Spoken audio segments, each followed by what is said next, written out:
wabarakatuh.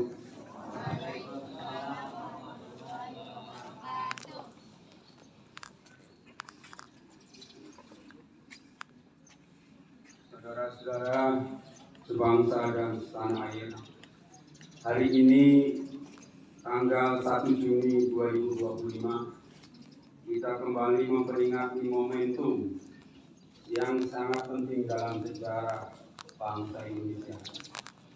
Hari lahir Pancasila, hari ketika kita tidak hanya mengenang rumusan dasar negara, tetapi juga menentukan kembali komitmen kita terhadap nilai-nilai luhur yang menjadi fondasi berdirinya negara Kesatuan Republik Indonesia. Pancasila bukan sekedar dokumen historis atau teks normatif yang tertulis dalam pembukaan Undang-Undang Dasar 1945. Ia adalah jiwa bangsa, pedoman hidup bersama, serta bintang penuntun dalam mewujudkan cita-cita Indonesia yang merdeka, bersatu, berdaulat, adil, dan makmur. Dalam semangat memperkokoh ideologi Pancasila, izinkan saya mengajak kita semua merenungkan kembali bahwa Pancasila adalah rumah besar bagi keberagaman Indonesia. Ia mempersatukan lebih dari 270 juta jiwa dengan latar belakang suku, agama, ras, budaya, dan bangsa yang berbeda. Dalam Pancasila kita belajar bahwa kebinekaan bukan alasan untuk terpisah, melainkan kekuatan untuk bersatu. Dari situ, dari sila pertama hingga sila kelima, terkandung prinsip-prinsip yang menuntun kita membangun bangsa dengan semangat gotong royong, keadilan sosial, dan penghormatan terhadap martabat manusia. Hadirin yang saya hormati, dalam konteks pembangunan nasional saat ini, pemerintah telah menetapkan Asta-Cita sebagai 8 agenda prioritas menurut Indonesia Emas 2045. Salah satu yang paling fundamental dalam Asta-Cita adalah memperkokoh ideologi Pancasila, demokrasi, dan hak asasi manusia. Mengapa ini menjadi prioritas? Karena kita menyadari bahwa kemajuan tanpa arah ideologis akan mudah goyah. Kemajuan ekonomi tanpa fondasi nilai-nilai Pancasila bisa melahirkan ketimpangan. Kemajuan teknologi tanpa bimbingan moral Pancasila bisa menjerumuskan bangsa pada dehumanisasi.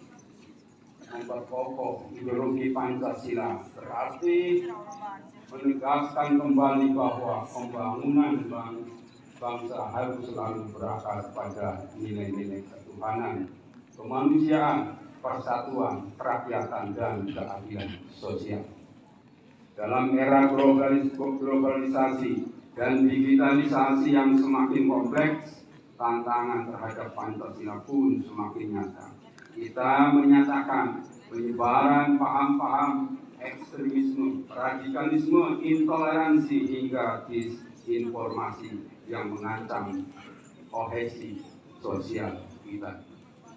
Oleh karena itu, melalui Asta-Cita kita dipanggil untuk melakukan revitalisasi nilai-nilai Pancasila dalam segala dimensi kehidupan, dari pendidikan, birokrasi, ekonomi, hingga ruang-ruang digital.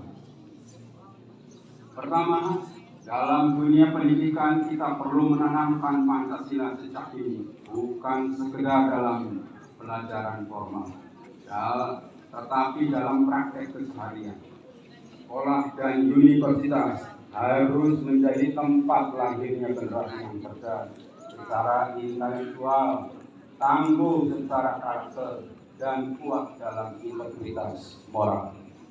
Kedua, di lingkungan pemerintah dan birokrasi, nilai-nilai Pancasila harus hadir dalam bentuk pelayanan publik yang berkeadilan, transparan, dan berpihak pada rakyat.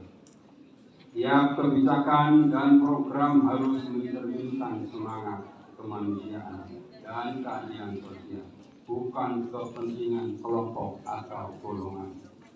Ketiga, dalam bidang ekonomi kita perlu memastikan bahwa pembangunan tidak hanya dinikmati oleh segelintir orang, tetapi menjadi berkah bagi seluruh rakyat di Indonesia. Keadilan sosial sebagaimana termaktub dalam sila kelima harus menjadi orientasi utama. Usaha mikro, kecil dan menengah (UMKM), ekonomi kerakyatan dan koperasi harus terus diberdayakan agar tidak ada warga yang tertinggal dalam kemajuan bangsa. Keempat, dalam ruang kita harus membangun kesadaran kolektif bahwa dunia maya bukan ruang kepentingan. Etika, toleransi, dan saling menghargai tetap harus diterapkan. Pancasila harus menjadi panduan dalam berinteraksi di media sosial maupun platform digital lainnya. Mari kita perangi hoax, ujaran kebencian dan provokasi dengan literasi digital dan semangat gotong royong. Hadirin yang saya banggakan, BPIP sebagai lembaga yang bertugas membina dan memperkuat ideologi Pancasila terus berkomitmen menghadirkan berbagai program strategis dari pembinaan ideologi di lingkungan pendidikan, pelatihan dan aparatur sipil negara (ASN) dan aparat negara, penguatan kurikulum Pancasila hingga kolaborasi lintas sektor untuk mengutamakan Pancasila di berbagai lapisan masyarakat.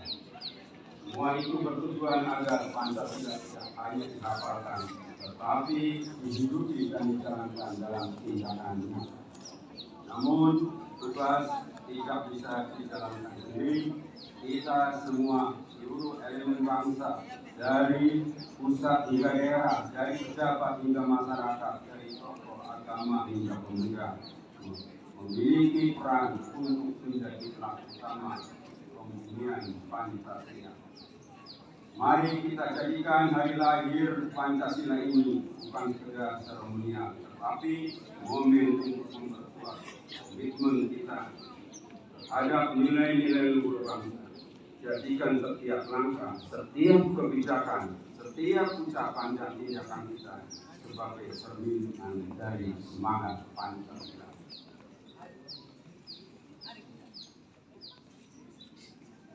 Kita ingin Indonesia yang maju bukan hanya sekedar teknologi, tetapi juga secara moral. Kita ingin Indonesia yang sejahtera bukan hanya dalam angka statistik, tetapi juga dalam rasa keadilan dan persaudaraan. Kita ingin Indonesia yang dihormati dunia bukan hanya karena kekuatan ekonominya, tetapi karena keluhuran budinya dan kebijaksanaan rakyatnya.